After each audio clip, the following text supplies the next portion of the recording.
Hello friends, money plan के इस नए वीडियो में आप सबका स्वागत है। दोस्तों, आज फिर से मैं लाया हूँ एक रिव्यू नए आने वाले आईपीओ के बारे में। दोस्तों, ये जो आईपीओ है ये गवर्नमेंट का पहला आईपीओ है एलआईसी के आईपीओ के बाद में। तो बीच में 1 डेढ़ साल का गैप अब तक रह चुका है और इसके बाद ये आईपीओ आ रहा है। दोस्तों, अगर हम लोग बात करेंगे इम्पोर्टेंट कोई अगर हमारे जीवन में कोई महत्वपूर्ण चीज, तो वो जैसे हम लोग कहते हैं पानी है, रोटी है, खाना, ये सब तो है ही है। लेकिन अभी आज की तारीख में एक चीज जो बहुत ज्यादा इम्पोर्टेंट रोल हमारे लाइफ में प्ले करती है और वो चीज है पावर।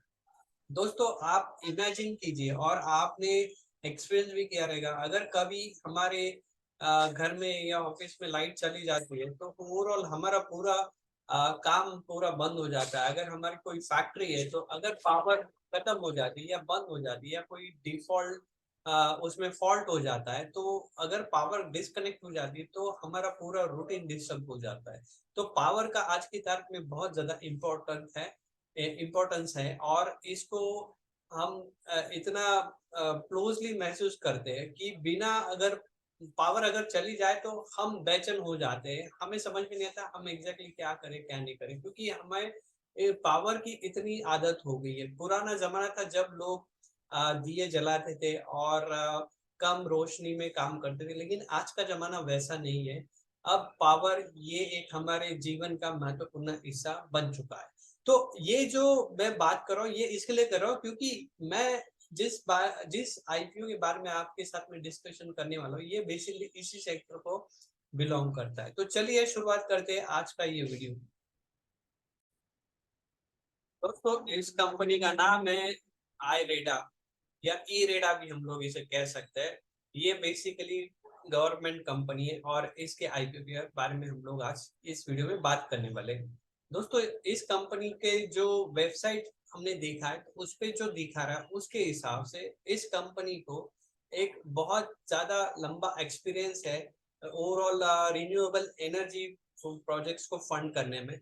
लगभग 1 लाख करोड़ के ऊपर से 1 लाख करोड़ से ज्यादा लोन डिसबर्समेंट इस कंपनी किया हुआ है। और ओवरऑल ये जो भी फंडिंग्स कर रही है प्रोजेक्ट को, ये लगभग उसके 90% कॉस्ट तक का फंडिंग ये प्रोवाइड कर रही है। साथ में इनका जो ड्यूरेशन है ये ओवरऑल अप टू 25 ईयर्स से ज्यादा ये लोन रिपेमेंट का ड्यूरेशन दे रही है ऐसे प्रोजेक्ट्स के लिए। तो ये कुछ की पॉइंट्स इस कंपनी के बारे में। दोस्तों, ये जो कंपनी ये गवर्नमेंट की कंपनी है और ये मिनी रत्न कंपनी कही जाती है।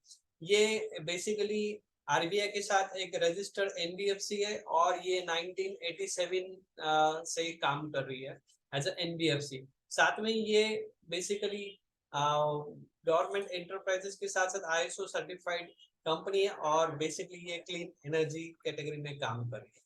अगर हम लोग इस कंपनी का ओवरऑल लोन ब्रेकअप देखें तो यहाँ पर आप देख सकते हैं मेजर अगर लोन्स की बात करेंगे तो दो कैटेगरीज को इस कंपनी ने ज्यादा लोन दिया हुआ है। एक तो सोलर प्रोजेक्ट्स यहाँ पर आप देख सकते हैं और दूसरा विंड एनर्जी प्रोजेक्ट्स। तो मेजर जो इसका जो फंडिंग हो रहा है ये इस कैटेगरी को ज्यादा आप यहाँ पर देख सकते हैं। और ओवरऑल अगर हम लोग लोन के हिसाब से बात करेंगे तो ओवरऑल हर तरह के कैटेगरी में इस कंपनी ने लोन्स दिए हुए हैं। अगर हम लोग कुछ की फैक्ट्स की बात करेंगे, जैसा हमने पहले भी देखा है कि ये बेसिकली पूरी 100% गवर्नमेंट सब्सिडरी है। और इसके जो भी बॉन्ड्स रिसेंटली या पिछले कुछ सालों में इन्होंने इशू किया है, तो इनके बॉन्ड्स को इकरा जो रेटिंग एजेंसी है इसने ट्रिपल ए यानी कि स्टेबल रेटिंग्स दिया हुआ है। इस कंपनी ने ऑल टाइम लगभग 295 करोड़ का प्रॉफिट अचीव किया था 2023 में। अगर हम लोग इसके नेट एनपीए की बात करेंगे तो लगभग 1.61% के आसपास में इस कंपनी का नेट एनपीए फिलहाल है। इस कंपनी में गवर्नमेंट ने 2021 में लगभग 1500 करोड़ का इन्फ्यूजन या कैपिटल डाला था। और अगर हम लोग लेटेस्ट लोन डिसबर्समेंट की बात करेंगे तो 2023 में इस कंपनी ने अप्रोक्सीमेटली 21,000 करोड़ के लोन लगभग डिसबर्स किए हुए हैं।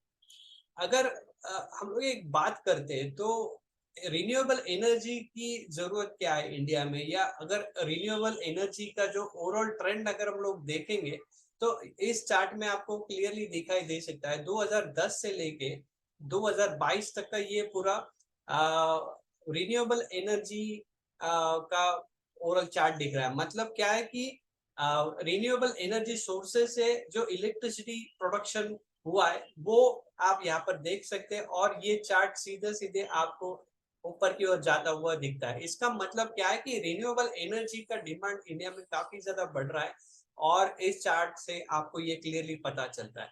अभी हम लोग हमेशा सुनते हैं रिन्यूएबल एनर्जी, लेकिन उसके पीछे के कुछ अगर हम लोग मुख्य कारण की बात करेंगे तो वो ये मुख्य कारण हम लोग कह सकते हैं। पहली बात तो क्या होता है कि जैसे हम लोग रिन्यूएबल एनर्जी है तो आपने सुना रहेगा कि ये रिन्यूएबल एनर्जी होने की वजह से इसमें कम इमिशन होता है, या ये ज्यादा पोल्यूशन नहीं करती, तो वो एक इम्पोर्टेंट चीज हम लोग कह सकते हैं। अच्छा, दूसरा और एक चीज हम लोग कह सकते हैं कि ओवरऑल रिन्यूएबल एनर्जी का जो कैपेसिटी है इंडिया में, वो एक स्टडीज के हिसाब से, जो वेबसाइट या इंटरनेट के हिसाब से जो हमने देखा है, वो लगभग 1000 प्लस गीगावाट्स का इसका पोटेंशियल है कैपेसिटी का। लेकिन अगर हम लोग इंस्टॉल्ड कैपेसिटी की बात करेंगे तो ये लगभग 160 गीगावाट्स का इंस्टॉल्ड कैपेसिटी है, यानी अप्रोक्सीमेटली 40% का कैपेसिटी ही अब तक हम लोग यूज कर पाए या इंस्टॉल कर पाए। यानी कि रिन्यूएबल एनर्जी का कैपेसिटी बढ़ाने के लिए इंडिया में बहुत बड़ा स्कोप है।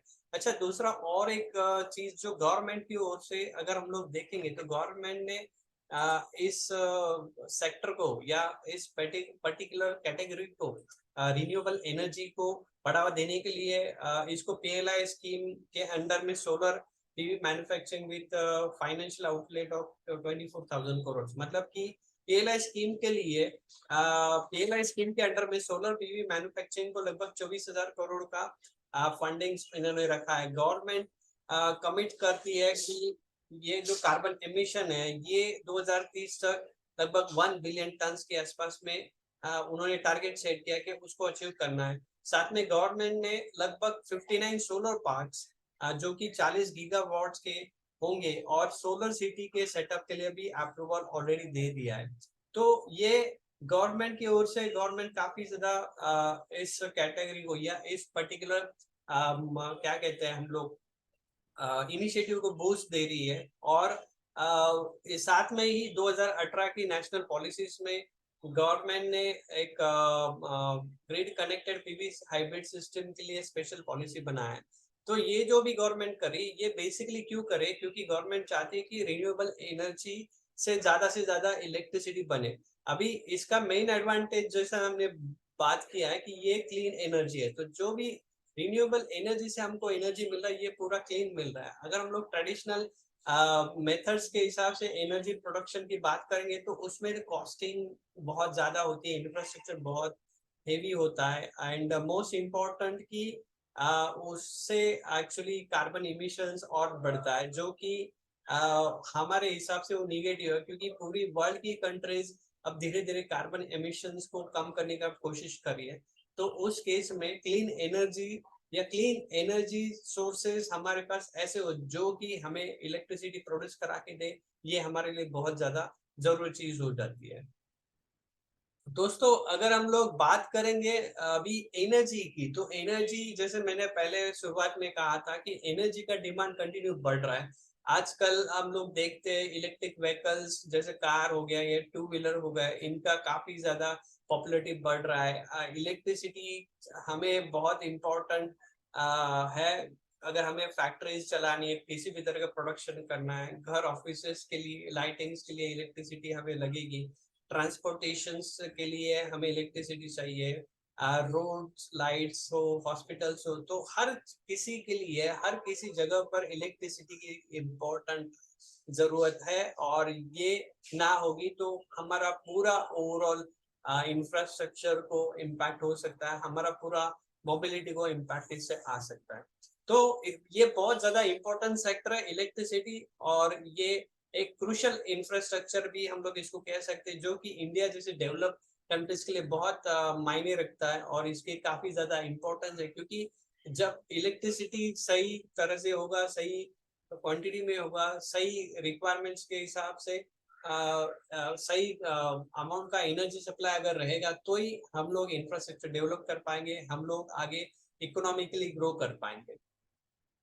अगर आईपीओ के हिसाब से हम कुछ डिटेल्स यहाँ पर देखें तो आईपीओ का जो साइज है ये ज्यादा बड़ा नहीं है, ये लगभग 2021 150 करोड़ का आईपीओ साइज है और 21 से 23 नवंबर में आने वाला है। प्राइस बैंड दोस्तों ये बहुत सस्ता प्राइस बैंड है, वैसे देखा है तो 30 से 32 रुपए का प्राइस बैंड हम यहाँ पर देख पाते हैं और हाइयर प्राइस के हिसाब से इसका वैल्यूएशन अप्रोक्सीमेटली 8,600 करोड़ का हम लोग यहाँ पर देख सकते हैं।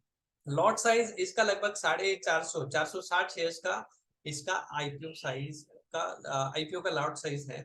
साथ में दोस्तों इस कंपनी के अगर नेट प्रॉफिट की बात करेंगे तो लगभग 864 करोड़ का नेट प्रॉफिट इस कंपनी ने किया है मार्च 2023 के हिसाब से। अगर और लिस्टिंग का डेट जो है वो यहाँ पर आप देख सकते हैं 1 दिसंबर को इसका लिस्टिंग एक्सपेक्ट है।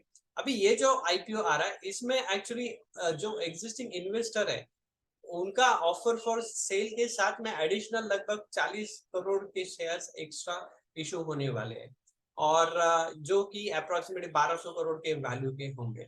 दोस्तों अगर हम लोग इस कंपनी के ओवरऑल टर्म लोन की बात करेंगे तो लगभग अप्रोक्सीमेटली 47,000 करोड़ का इस कंपनी का आउटस्टैंडिंग लोन है जो कि इस कंपनी ने डिसबर्स अब तक किया हुआ है। और इस कंपनी की अगर हम स्पेशलिटी की बात करें तो ये India is largest pure play green financing entity कह सकते हैं, यानी कि ये स्पेशली सिर्फ रिन्यूएबल रिलेटेड एनर्जीज के लिए फंडिंग का काम करती है और ये डेडिकेटेड है इस पर्टिकुलर कैटेगरी के लिए। तो ये सब देखते हुए और कुछ जैसे हमने ओवरऑल फैक्टर्स भी देखे हैं तो बेसिकली आज का जिस तरह से आईपीओ का ट्रेंड हम लोग देख रहे हैं, ओवरऑल मार्केट्स का भी ट्रेंड जैसे हम देख पा रहे हैं। और एक चीज इंपॉर्टेंट आपके साथ में मैं डिस्कस कर रहा हूँ। तो दोस्तों अगर हम लोग देखें ये जो भी गवर्नमेंट कंपनीज आपके सामने देख रहे हैं, इसका अगर हम लोग पिछले 1 साल का आप रिटर्न देखें तो आपको आइडिया आ जाएगी कि इस आईपीओ में लोगों का इंटरेस्ट कैसा हो सकता है। अगर पिछले कुछ 2 साल से या 3 साल से स्पेशली कोरोना के बाद हम लोग बात करेंगे पीएसयू कंपनीज की, पब्लिक सेक्टर अंडरटेकिंग कंपनीज की और स्पेशली उनके परफॉर्मेंस की, तो उनका परफॉर्मेंस ये बहुत ही एक्सेप्शनल यहाँ पर हमने देखा है। 1 साल में तो हम यही बोल सकते हैं 1 साल के परफॉर्मेंस को देखने के बाद। तो अगर ये जो भी आपके सामने हम टोटल मैं यहाँ पे जो देख पा रहा हूँ ये लगभग कुछ 26 कंपनीज है गवर्नमेंट की और 26 कंपनीज के अगर हम लोग एवरेज 1 साल के रिटर्न की बात करेंगे या आप खुद भी इसको कैलकुलेट करेंगे तो आपको समझ में आएगा कि ओवरऑल पिछले 1 साल में पब्लिक सेक्टर कंपनीज में रिटेल का पार्टिसिपेशन या लोगों का इंटरेस्ट कितना बढ़ा है। अगर हम लोग इस चीज को ध्यान में रखेंगे तो इसको देखते हुए आईपीओ का इस कंपनी के आईपीओ में लोगों का इंटरेस्ट कैसा हो सकता है इसका आइडिया आपको आ सकता है।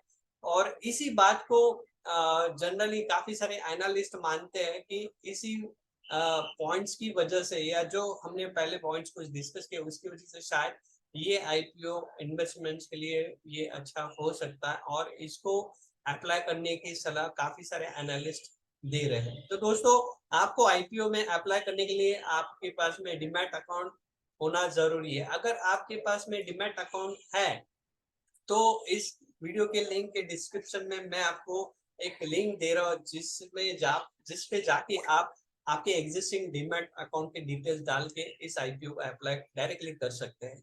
अगर आपके पास में डीमैट अकाउंट नहीं है और आप चाहते हैं कि आप डीमैट अकाउंट खोलें तो यहाँ पर इस लिंक पर जाके आप डीमैट अकाउंट खोल सकते हैं। ये बिल्कुल free of cost, no cost demat account आप खोल सकते हैं। आधार लिंक अगर आपका मोबाइल नंबर है तो एक दिन में आपका डीमैट अकाउंट खुल सकता है। और साथ में ही अगर आपको इस वीडियो के बारे में अगर कुछ एडिशनल क्वेरीज है तो जरूर आप हमें कमेंट करके बता सकते हैं। तो दोस्तों हमारे वीडियो को आपके फ्रेंड्स और फैमिली को जरूर शेयर कीजिएगा और ज्यादा से ज्यादा लोगों तक इस वीडियो को पहुंचाइएगा, ताकि जो पॉइंट्स हमने यहाँ पर देखे हैं इसका एडवांटेज और इसका बेनिफिट्स आपके जो फ्रेंड्स और फैमिली इनको भी मिल सके। तो दोस्तों, ये जो भी इंफॉर्मेशन हमने यहाँ पर डिस्कस किया है, ये बेसिकली ये मेरा पर्सनल व्यू है, और अगर आपको कुछ डिसीजंस लेना है तो आप आपके फाइनेंशियल एडवाइजर्स का गाइडेंस या उनकी मदद लेके जो भी आपको डिसीजन लेना है वो आप ले सकते हैं। तो दोस्तों, देखा आपने जो नया आईपीओ आने वाला है, ये बहुत एक्साइटिंग आईपीओ दिख रहा है। और ओवरऑल अगर हम लोग डाटा और फैक्ट्स की बात करेंगे और जिस ट्रेंड में और जिस पीरियड में ये आ रहा है उसको देखते हुए ये काफी अच्छा सब्सक्राइब होने की उम्मीद हम लोग कह सकते हैं। अगर हम लोग ग्रे मार्केट्स के प्रीमियम जो ऑनलाइन हमने देखे उसकी बात करें तो अप्रोक्सीमेटली 6 से 7 रुपए तक के प्रीमियम फिलहाल इस आईपीओ के लिए दिख रहे हैं। तो इस आईपीओ में लोगों का शायद काफी अच्छा इंटरेस्ट हम लोग आगे चल के देख सकते हैं। तो दोस्तों, मेरे इस वीडियो के बारे में आपके जो भी कमेंट्स या फीडबैक से आप ये हमें जरूर मैसेज करके बताइएगा। साथ में हमारे चैनल को सब्सक्राइब करके बेल आइकन को हिट कीजिएगा, ताकि जब भी हम लोग नया कोई video, important video, informative video आपके लिए लाए, उसका नोटिफिकेशन आपको मिल सके। इसी के साथ दोस्तों, इस वीडियो में इतना ही। मिलते हैं नए वीडियो के साथ, तब तक के लिए जय हिंद।